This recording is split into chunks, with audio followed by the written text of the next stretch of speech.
So now we'll do a segment about the Australian dollar. The Australian dollar is in our focus today because, well, it should have been higher, okay? It struggled to move higher. We had some positive employment figures, GDP figures, but we also had mixed messages from the Reserve Bank of Australia. The mixed messages could be due to the fact that we have a change of guard in the Reserve Bank of Australia in Canberra. So Glenn Stevens is stepping down, and Philip Lowe is coming into his entering his big shoes. Why do I say big shoes? Because Stevens was sort of selected as central bank governor of the year a few times.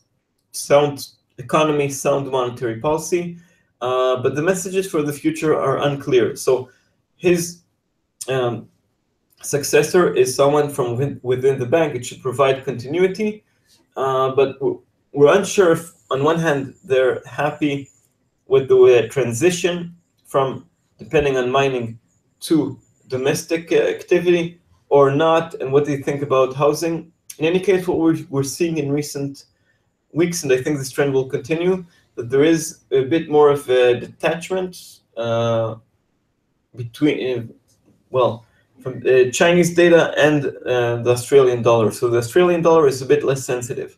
Of course, if we have another crash of the Chinese stock market, like we've seen in August last year, as well as at the beginning of this year, we might see another crash, a reaction in the Australian dollar, but we'll also see a reaction in other currencies. So I believe that this detachment of the Australian dollar from China will continue, but you never know what's going on. RBA, again, mixed messages. They're unhappy with the value of the Australian dollar, but I'm not sure they're ready to do anything about it. In terms of events, well, we already began mentioning a few big events. First of all, as I said, Chinese PMIs are a bit less important, so the bigger release for tonight is CAPEX, or capital expenditure. Why? It's sort of parallel to US durable goods orders. It reflects investments, and it's released only once per quarter, not every month. So if the Australian Central Bank, the RBA, wants to see future trends, it looks at investment, CAPEX, capital expenditure, but the numbers could be confusing because we need to separate mining, which is going down naturally. The mining boom has peaked out, and other sectors. So I think it could provide a lot of confusion. Also, watch out for retail sales. Again, domestic demand has been quite robust.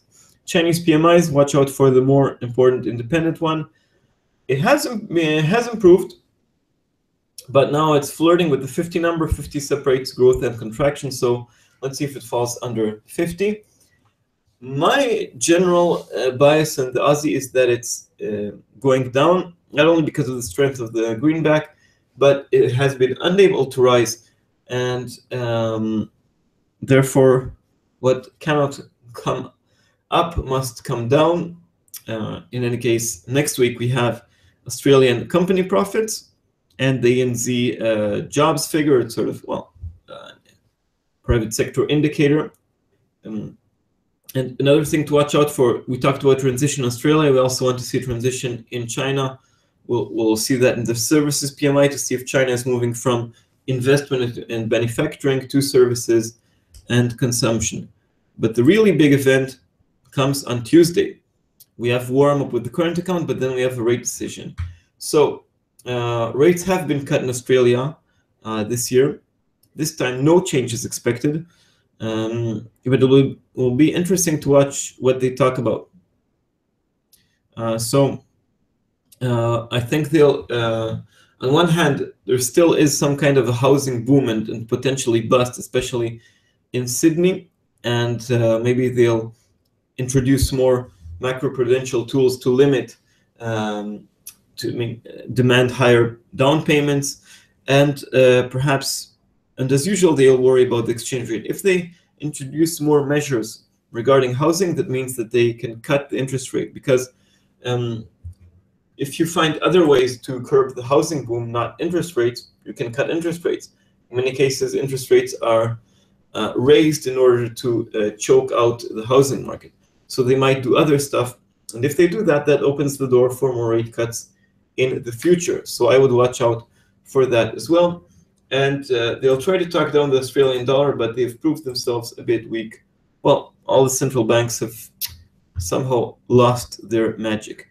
And last but not least, well, sorry, not last, but after the rate decision, we have on Wednesday Australian GDP. It's the first and final, not like in the US with all the revisions. We have only one release, a quarterly one in Australia. It's the first and final one. Australia hasn't seen a recession since the early 90s. Well, again, thanks to this mining boom. No recession is on the horizon, but let's see how the economy did in the second quarter. A bit late, but still meaningful. And on Thursday, we have trade balance also. It does have an impact on the Aussie dollar. So in the next 7 days, a lot of action is expecting us on the Australian dollar. Again, my bias, showing the charts. Let's show you again. Complete this special segment with looking at the chart of the Australian dollar. So here we are at 75.10. Again, failed to rise. I see this move as more than a correction. Okay, 74.20, 73.75, 73 to the downside. To the upside, if we have a more upbeat message from the RBA, good Chinese figures, more importantly, good capex and good GDP, we could move to 75.30, 76, 77.40. I don't see the pair tackling 78.40. Okay, so my tendency is bearish. My bias is negative, but remember, trade, do your own analysis and check things out for yourself. Okay, so that's our special segment for the Aussie dollar.